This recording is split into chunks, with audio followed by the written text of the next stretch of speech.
നമസ്കാരം. നിഫ്റ്റി കഴിഞ്ഞ ആഴ്ചയിൽ ക്ലോസ് ചെയ്തിരിക്കുന്നത് 24,525-ലാണ്. നിഫ്റ്റിയുടെ കഴിഞ്ഞ ആഴ്ചയിലെ ക്ലോസിംഗ് ആയാലും ഒരു നെഗറ്റീവിൻ്റെ ഒരു കണ്ടിന്യൂഷനാണ്. അതോ വരാൻ പോകുന്ന ഒരു ദിവസങ്ങളിലായാലും 24,500-ൻ്റെ അടുത്ത് നിന്ന് തിരിച്ച് കയറാനുള്ളൊരു സാധ്യതയുണ്ടോ? നമുക്ക് ഡീറ്റെയിൽ ആയിട്ട് നമുക്ക് ചെക്ക് ചെയ്യാം. ഞാൻ ബിജീഷ് വള്ളൂർ, പ്രൊഫഷണലി ഒരു ഫുൾ ടൈം ട്രേഡറാണ്. നിഫ്റ്റിയുടെ ഡീറ്റെയിൽ ആയിട്ട് ചെക്ക് ചെയ്യുന്നതിനെക്കാട്ടി മുൻപ് തന്നെ ചെറിയ ടൈം ഫ്രെയിമിൽ നിഫ്റ്റിയിൽ വർക്ക് ചെയ്ത് നമുക്ക് നോക്കാം. ഇത് 5 മിനിറ്റ് ടൈം ഫ്രെയിമാണ്. നമുക്ക് കഴിഞ്ഞ ദിവസത്തിൽ 5 മിനിറ്റ് ടൈം ഫ്രെയിമിൽ സംഭവിച്ചു നോക്കാം. 24,730 താഴെ ഒരു ഓപ്പണിങ് നിഫ്റ്റിക്ക് ഒരു വീക്ക്നെസ് ആണ്. ഷോർട്ട്സ് ആൻഡ് ഓപ്പർച്യൂണിറ്റി യൂട്ടിലൈസ് ചെയ്യാനാണ് നമ്മളത് കഴിഞ്ഞ ദിവസത്തെ ഒരു ഓപ്പണിംഗ് സെൻറ്റിമെൻ്റ് അനുസരിച്ച് സജഷൻ നടത്തിയിരുന്നത്. ഇപ്പോൾ നിഫ്റ്റി ആയാലും ഈ ഒരു ലെവലിൽ ഇതൊരു പ്രോഫിറ്റ് ബുക്കിംഗ് ആണ് മാർക്കറ്റിൽ വന്നിരുന്നത്. അതിനുശേഷം ആയാലും നിഫ്റ്റി 730 മുകളിലേക്ക് ജസ്റ്റ് ഒന്ന് സസ്റ്റെയിൻ ചെയ്തു. ഈ ക്യാൻഡിൻ്റെ മുകളിലേക്ക് ജസ്റ്റ് ഒന്ന് സസ്റ്റെയിൻ ചെയ്തു. എപ്പോഴും ശ്രദ്ധിക്കേണ്ട കാര്യം, നമ്മൾ കഴിഞ്ഞ ദിവസത്തെ വീഡിയോസിൽ അപ്ഡേറ്റ് ചെയ്ത് ശ്രദ്ധിക്കുക, 730 താഴത്തേക്ക് സസ്റ്റെയിൻ ചെയ്യുന്നുണ്ടെങ്കിൽ മാർക്കറ്റ് ഒരു വീക്ക്നെസ് ആണ് എന്ന് പറയുന്ന രീതിയിലാണ് നമ്മൾ മാനേജ് ചെയ്യാനായിട്ട് സൂചിപ്പിച്ചിരുന്നത്. ഇൻ കേസ് ഇതിൻ്റെ ഒരു മുകളിലേക്ക് ബ്രേക്ക് ചെയ്താലും ബ്രേക്ക് ചെയ്ത ക്യാനിൽ തന്നെയായിരിക്കണം നമുക്ക് ആ ഒരു സ്റ്റോപ്പ് ലൂസ് പ്ലേസ് ചെയ്യേണ്ടത്. അവിടെ നമുക്കൊരു വലിയൊരു സ്റ്റോപ്പ് ലൂസ് പ്ലേസ് ചെയ്തുകൊണ്ട് ട്രേഡ് ചെയ്യേണ്ട കാര്യമില്ല. അപ്പോൾ അതിന് ശേഷമായാലും നിഫ്റ്റി ഒരു ലെവലിൽ നിന്ന് റിവേഴ്സലായി നമ്മൾ നൽകിയിരിക്കുന്ന ഒരു സപ്പോർട്ടിൻ്റെ ഒരു താഴത്തേക്കും ബ്രേക്ക് ചെയ്ത ഒരു ക്യാൻഡിൻ്റെ താഴത്തേക്കും നിഫ്റ്റി റിവേഴ്സലായി. തുടക്കത്തിലൊരു കൺഫ്യൂഷൻ നൽകുന്ന രീതിയിലാണ് ഈ ഒരു ലെവലിൽ മാർക്കറ്റ് വർക്ക് ചെയ്തിരുന്നത്.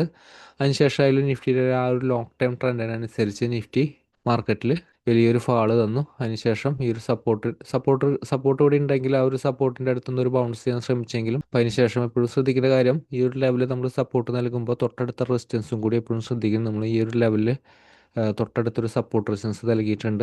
അപ്പോൾ അതിനുശേഷം ആ റെസിസ്റ്റൻസിൻ്റെ മുകളിലേക്കും കൂടി സസ്റ്റെയിൻ ചെയ്താലാണ് നിഫ്റ്റി ആ ഒരു ബൈയിലേക്ക് കടക്കുന്നത്. അതിനുശേഷം വലിയൊരു ഫാള് അവസാനത്തെ ഒരു സെക്ഷനിൽ മാർക്കറ്റിൽ അത് വന്നിരുന്നു.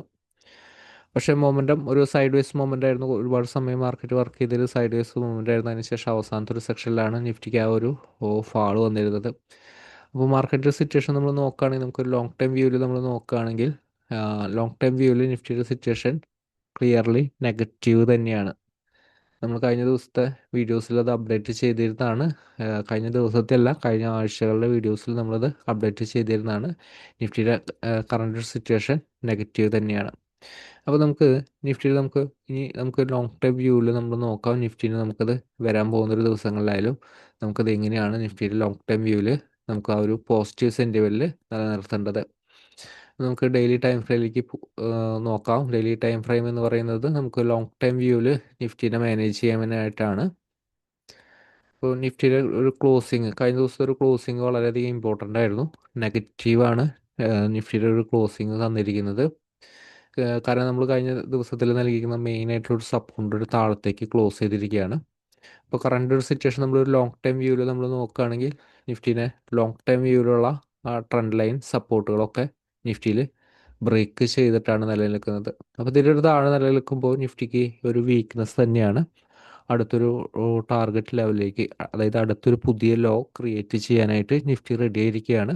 നിഫ്റ്റി നമ്മൾ നൽകിയിരിക്കുന്നത് ഇനി 24,400, 200, 400-ൻ്റെ അടുത്ത് മൈനർ സപ്പോർട്ടാണ്. ആ ഒരു ലെവലിൽ എത്രത്തോളം നിലനിൽക്കുമെന്നൊക്കെ പറയാനായിട്ട് സാധിക്കില്ല. കുറച്ചും കൂടി ഒരു നല്ലൊരു സപ്പോർട്ട് വരുന്നത് 24,200-ൻ്റെ അടുത്ത്, 200-ൻ്റെ അടുത്ത് ഒരു നല്ലൊരു സപ്പോർട്ട് വരുന്നുണ്ട്. പക്ഷേ ആ ഒരു സപ്പോർട്ട് നിലനിർത്തുമ്പോൾ നമുക്ക് കൃത്യമായിട്ട് ഒരു ബൈ ഓപ്പർച്യൂണിറ്റി കിട്ടുമോ എന്നൊക്കെ നമുക്ക് വരാൻ പോകുന്നൊരു ദിവസങ്ങളിൽ അപ്ഡേറ്റുകൾ എപ്പോഴും ശ്രദ്ധിക്കാം. ഇപ്പോൾ ഇപ്പോഴത്തെ ഒരു സിറ്റുവേഷനിൽ നമുക്കൊരു ലോങ് ടൈം ട്രെൻഡ് റിവേഴ്സൽ എന്ന് പറയുന്നത് നിഫ്റ്റിയിൽ ചേഞ്ച് ആയിട്ടുണ്ട്. നമ്മൾ കഴിഞ്ഞ ദിവസങ്ങളിലൊക്കെ അപ്ഡേറ്റ് ചെയ്തിരുന്നത് 25,300 ലെവൽ നൽകിയിരുന്നെങ്കിൽ, അപ്പോൾ ഇനി വരാൻ പോകുന്ന 1-2 ദിവസത്തേക്ക് ആയാലും, അതായത് 25,000 മെയിൻ ആയിട്ടുള്ള റെസിസ്റ്റൻസ് ആയിട്ട് ആക്ട് ചെയ്യും. പ്രത്യേകം പറയുന്ന ഈ റെസിസ്റ്റൻസ് ലെവലുകൾ നമുക്ക് ചേഞ്ച് ആകും. നമുക്ക് ചിലപ്പോൾ 1-2 ദിവസത്തെ ഒരു മാർക്കറ്റിൻ്റെ ഒരു ക്ലോസിങ് വന്നു കഴിഞ്ഞാൽ അടുത്തൊരു സപ്പോർട്ട് ലെവലിലേക്കും കൂടി ക്ലോസിങ് ചെയ്ത് കഴിഞ്ഞാൽ ഈ ഈ ഈ ഒരു റെസിസ്റ്റൻസ് ലെവലുകൾ, അതായത് ട്രെൻഡ് റിവേഴ്സൽ ഏരിയ എന്ന് പറയുന്നത് ചേഞ്ച് ആകും. അതുപോലെ തന്നെ ഇമ്മീഡിയറ്റ് ആയിട്ടുള്ള റെസിസ്റ്റൻസ് കാണുന്നത്, ഇത് നമുക്കൊരു ട്രെൻഡ് റിവേഴ്സലിൻ്റെ റെസിസ്റ്റൻസ് തന്നെയാണ്. പക്ഷേ ഇമ്മീഡിയറ്റ് ആയിട്ട് നമുക്കൊരു ഷോർട്ട് ടൈം റെസിസ്റ്റൻസ് കാണുന്നത് 24,800. 24,800-ൻ്റെ താഴത്തേക്ക് ഒരു ക്ലോസിംഗ് ലെവൽ നിലനിർത്തുമ്പോൾ നിഫ്റ്റി കുറച്ചും കൂടി ഒരു വീക്ക്നെസ് ആയിരിക്കും. അപ്പോൾ ഈ ഒരു ലെവല്, ഈ ഒരു 25,000 24,800 എന്ന് പറയുന്നത് ഈ ഒരു ലെവല് സ്ട്രോങ് ആയിട്ടുള്ളൊരു റെസിസ്റ്റൻസ് ഏരിയ ആയിട്ട് മാർക്കറ്റിൽ അത് വർക്ക് ചെയ്യും. ഷോർട്ട് സെല്ലൻസേഴ്സിൻ്റെ ഇമ്മീഡിയറ്റ് ആയിട്ടുള്ള സ്റ്റോപ്പ് ലോസ് 24,700 വരുന്നുണ്ട്. പിന്നെ അതിൻ്റെ മുകളിൽ 25,000 അടുത്ത് സ്റ്റോപ്പ് ലോസ് വരുന്നുണ്ട്. അപ്പോൾ അതുകൊണ്ട് തന്നെ ഇതിൻ്റെ ഒരു താഴെ സസ്റ്റെയിൻ ചെയ്യുമ്പോൾ കൂടുതൽ വീക്ക്നെസ് ആണ്. ഇവർക്കൊരു കുറച്ചെങ്കിലും ആ ഒരു കൺസോൾട്ടേഷൻ ട്രെൻഡ് അല്ലെങ്കിൽ ഒരു പോസിറ്റീവിലേക്ക് ഒന്ന് കടക്കണമെങ്കിൽ 24,800 മുകളിൽ സസ്റ്റെയിൻ ചെയ്യണം. 800 മുകളിൽ സസ്റ്റെയിൻ ചെയ്താലും ഇവിടെ തൊട്ടടുത്ത് റെസിസ്റ്റൻസ് ഏരിയ ഉണ്ട്. അത് ട്രെൻഡ് റിവേഴ്സൽ അല്ല. ഞാൻ ജസ്റ്റ് അത് അതായത് ഈ ഒരു സെല്ലേഴ്സിൻ്റെ ഒരു പ്രഷർ മാർക്കറ്റിൽ കുറഞ്ഞ് കിട്ടണമെങ്കിൽ മിനിമം 24,800 എങ്കിലും ബ്രേക്ക് ചെയ്യണം. 24,800 മുകളിലേക്ക് എങ്കിലും ക്ലോസ് ചെയ്യണം. ഓക്കെ, അപ്പോൾ അതേ രീതിയിൽ നിഫ്റ്റീനെ അത് മാനേജ് ചെയ്യുക. ഇത് വരാൻ പോകുന്ന ദിവസങ്ങളിൽ ഇതായിരിക്കും മെയിനായിട്ട് റെസിസ്റ്റൻസ് ആയിട്ട് നിഫ്റ്റിയിൽ അത് ആക്ട് ചെയ്യുന്നത്. നമുക്ക് നിഫ്റ്റിയുടെ സിറ്റുവേഷൻ പോലെ തന്നെ നമ്മൾ ബാങ്ക് നിഫ്റ്റിയുടെ സിറ്റുവേഷനൊക്കെ നമ്മളത് കഴിഞ്ഞ ആഴ്ചകളിൽ പറഞ്ഞിരുന്നു. ബാങ്ക് നിഫ്റ്റിയുടെ സിറ്റുവേഷനും നെഗറ്റീവ് തന്നെയാണ്. ലോങ് ടൈം വ്യൂവിലായാലും നിങ്ങൾക്ക് ഡെയിലി ടൈം ഫ്രെയിമിൻ്റെ വ്യൂവിലായാലും സപ്പോർട്ട് ബ്രേക്ക് ചെയ്തിട്ട് സപ്പോർട്ടിൻ്റെ ഒരു താഴെ ക്ലോസ് ചെയ്ത് നിലനിൽക്കുകയാണ്. ഈ ക്ലോസ് ചെയ്ത് നിലനിൽക്കുന്നത് വീണ്ടും ലേറ്റസ്റ്റ് ലോയിലേക്കുള്ള ചാൻസ് ആണ് കാണിക്കുന്നത്. അപ്പോൾ അതേപോലെ തന്നെ നമുക്കൊരു സെൻസെക്സിൻ്റെ സിറ്റുവേഷൻ ആയാലും സെൻസെക്സ് ആയാലും ഒരു ഫാൾസ് ബ്രേക്കൗട്ട് എന്താണെന്നുള്ളത് മനസ്സിലാക്കുക. നിഫ്റ്റി ഈ ഒരു ലെവലിലൊരു കൺസോളിഡേഷൻ നിലനിർത്തി അതിന് ശേഷം ഒരു ബ്രേക്കൗട്ട് നടത്തി നടത്തിയതിന് ശേഷം അതിലൊരു മുകളിൽ ഒന്ന് സസ്റ്റെയിൻ ചെയ്യാനായിട്ട് ശ്രമിച്ചു. കുറച്ച് ദിവസങ്ങൾ സസ്റ്റെയിൻ ചെയ്യാനായിട്ട് ശ്രമിച്ചു. അതിനുശേഷം ഫെയിലിയർ ആയിട്ട് വരുന്ന ഒരു വരവാണ്. അപ്പോൾ അതിനുശേഷം ഈ ഒരു ട്രെൻഡ് ലൈൻ സപ്പോർട്ടും കൂടി സെൻസെക്സ് ബ്രേക്ക് ചെയ്തിരിക്കുകയാണ്. വീക്ക്നെസ് ആണ്, സെൻസെക്സും വീക്ക്നെസ് ആണ്. അതേപോലെ തന്നെ നിഫ്റ്റിയുടെ ഐ ടി ഇൻഡെക്സ് പൊതുവെ വീക്ക്നെസ് ആണ്. കുറച്ച് നാൾ മുൻപ് തന്നെ ഐ ടി ഇൻഡെക്സ് ആ ഒരു റിവേഴ്സൽ കാണിച്ചിട്ടുണ്ട്. അതുപോലെ തന്നെ മിഡ് ക്യാപ്പ് എന്ന് പറയുന്ന ഇൻഡെക്സും ലോങ് ടൈം വ്യൂവിലും നെഗറ്റീവിലേക്ക് അത് കാണിച്ചിരിക്കുകയാണ്. അപ്പോൾ അതുകൊണ്ട് തന്നെ വളരെയധികം ശ്രദ്ധിക്കണം. നിഫ്റ്റിയുടെ സിറ്റുവേഷൻ ആയിട്ട് വളരെയധികം ശ്രദ്ധിക്കണം. നിഫ്റ്റിയിൽ ബൈർ ഓപ്പർച്യൂണിറ്റിയിലേക്ക് അത് കടക്കണമെങ്കിൽ പറയുന്ന കൃത്യമായിട്ടുള്ളൊരു കാര്യങ്ങൾ മനസ്സിലാക്കിയതിന് ശേഷം മാത്രമായിരിക്കണം ഫോളോ ചെയ്യേണ്ടത്. ഇപ്പോൾ നിഫ്റ്റി നമുക്ക് ഇന്ത്യയിലെ ഇൻഡെക്സിൻ്റെ ഒക്കെ സിറ്റുവേഷൻ നോക്കിക്കഴിഞ്ഞാൽ എല്ലാ ഇൻഡെക്സുകളും നെഗറ്റീവിലേക്ക് കടന്നിരിക്കുകയാണ്. അപ്പോൾ അതുകൊണ്ട് തന്നെ നിഫ്റ്റിയിൽ ആ ഒരു പ്രഷർ ഉണ്ടായിരിക്കും. പക്ഷേ നിഫ്റ്റിയിൽ ആ ഒരു മൂവ്മെൻറ്റ് സഡൻ ഫാൾ എന്ന് പറയുന്ന രീതിയിലല്ല ഇപ്പോൾ വർക്ക് ചെയ്തിരിക്കുന്നത്. ഒന്ന് ബൗൺസ് ചെയ്തു, ഒന്ന് താഴത്തേക്ക് വന്നു, ഒന്ന് ബൗൺസ് ചെയ്തു, ഒന്ന് താഴത്തേക്ക് വന്നു, ആ ഒരു രീതിയിലാണ്. ഇവിടെയായാലും അങ്ങനെ തന്നെയാണ്. ഒരു ഫാൾ വന്നതിന് ശേഷം ജസ്റ്റ് ഒന്ന് ബൗൺസ് ചെയ്ത് മുകളിലേക്ക് പോകാൻ ശ്രമിച്ചു, അതിനുശേഷം ഫാൾ വന്നു. പക്ഷേ ഇനി സിറ്റുവേഷൻ ചിലപ്പോൾ ചേഞ്ച് ആകും. ഈ ഒരു സിറ്റുവേഷനിലായിരിക്കില്ല വർക്ക് ചെയ്യാൻ പോകുന്നത്. വലിയൊരു ഫാളിലേക്കുള്ളൊരു ക്യാൻഡിൽ, വലിയൊരു ബിഗ് ക്യാൻഡിൽ തരാനും നിഫ്റ്റിക്ക് ഒരു സാധ്യതയുണ്ട്. അപ്പം അതുകൊണ്ട് തന്നെ എപ്പോഴും അതിനനുസരിച്ച് ട്രെൻഡിനനുസരിച്ച് മാനേജ് ചെയ്ത് പോകാനായിട്ട് ശ്രമിക്കുക. ഇൻട്രാഡേയിൽ മാനേജ് ചെയ്യാനുള്ള റൈറ്റ് സപ്പോർട്ട് ഏതാണ്, റൈറ്റ് റെസിസ്റ്റൻസ് ഏതാണ് എന്ന് നമുക്ക് നോക്കാം. നിഫ്റ്റിയുടെ സിറ്റുവേഷൻ എപ്പോഴും ശ്രദ്ധിക്കാം. നിഫ്റ്റിയുടെ സിറ്റുവേഷൻ നമുക്ക് ഇൻട്രാഡേയിൽ മാനേജ് ചെയ്യുന്നതിന് മുൻപ് തന്നെ കഴിഞ്ഞ ദിവസത്തിൽ അവസാനത്തെ ഒരു സെക്ഷനിൽ നമുക്ക് സംഭവിച്ചു നോക്കാം. അവസാനത്തെ ഒരു സെക്ഷനിൽ നിഫ്റ്റിയിൽ സംഭവിച്ചത്, നിഫ്റ്റി ഈ ഒരു ലെവലിലൊരു കൺസോളിഡേഷൻ നിലനിർത്താനായിട്ട് ശ്രമിച്ചു. ബയേഴ്സും സെല്ലേഴ്സും ഈ ഒരു ലെവൽ ട്രൈ ചെയ്തു. അതിനുശേഷം ഈ ഒരു സപ്പോർട്ട് ബ്രേക്ക് ചെയ്തു. അപ്പോൾ അതിനുശേഷം മാർക്കറ്റിലെ ലാസ്റ്റ് സെക്ഷന് വലിയൊരു ഫാളാണ് വന്നിരിക്കുന്നത്. സെല്ലേഴ്സാണ് മാർക്കറ്റിൽ നിലനിൽക്കുന്നത്. പ്രത്യേകം ശ്രദ്ധിക്കുക, സെല്ലേഴ്സിൻ്റെ സ്ട്രോങ് ആധിപത്യം അവസാനത്തെ ഒരു സെക്ഷനിൽ മാർക്കറ്റിൽ വന്നിട്ടുണ്ട്.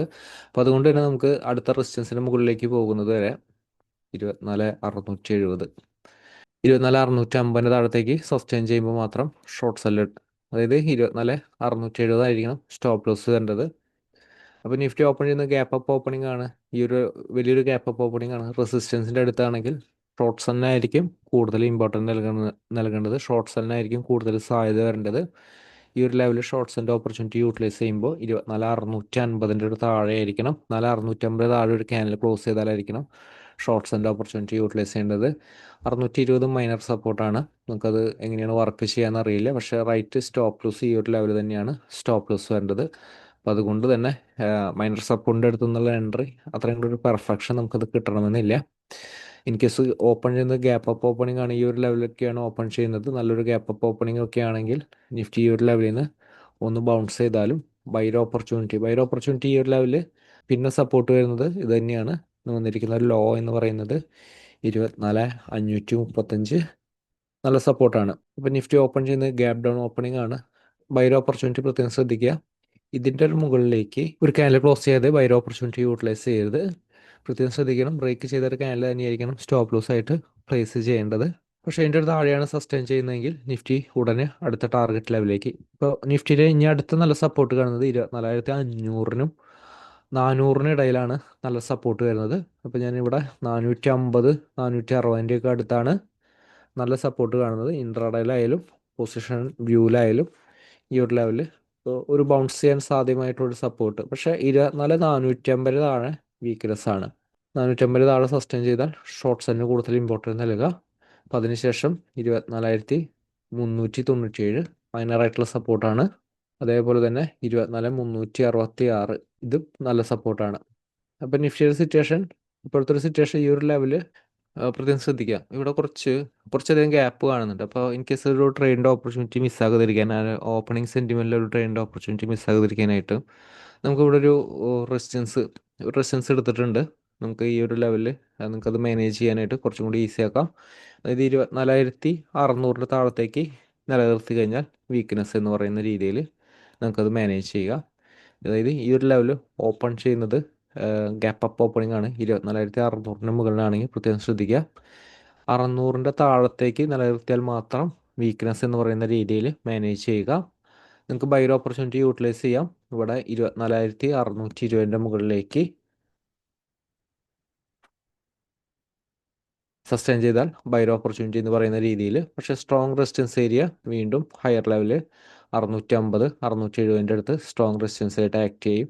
അപ്പോൾ അതിനുശേഷം വീണ്ടും ഷോർട്ട്സ് ആൻഡ് ഓപ്പർച്യൂണിറ്റി യൂട്ടിലൈസ് ചെയ്യണമെങ്കിൽ 24,600-ൻ്റെ താഴത്തേക്ക്. അപ്പോൾ വീഡിയോ ഫുള്ളായിട്ടൊന്ന് കാണാനായിട്ട് ശ്രമിക്കുക. കാരണം ഞാൻ ഡീറ്റെയിൽ ആയിട്ടുള്ള അപ്ഡേറ്റ് അവസാനമാണ് നൽകിയിരിക്കുന്നത്. ഇതിനനുസരിച്ച് നിങ്ങളത് കൃത്യമായിട്ട് മാനേജ് ചെയ്യുക. ഇവിടെ ഈ ഒരു റെസിസ്റ്റൻസും കൂടി നമുക്ക് ആഡ് ചെയ്യുക. അപ്പോഴാണ് ആ ഒരു പെർഫെക്ഷൻ, ഒന്നും കൂടിയുള്ള ഒരു പെർഫെക്ഷനിലേക്ക് നമുക്കത് കിട്ടുള്ളൂ.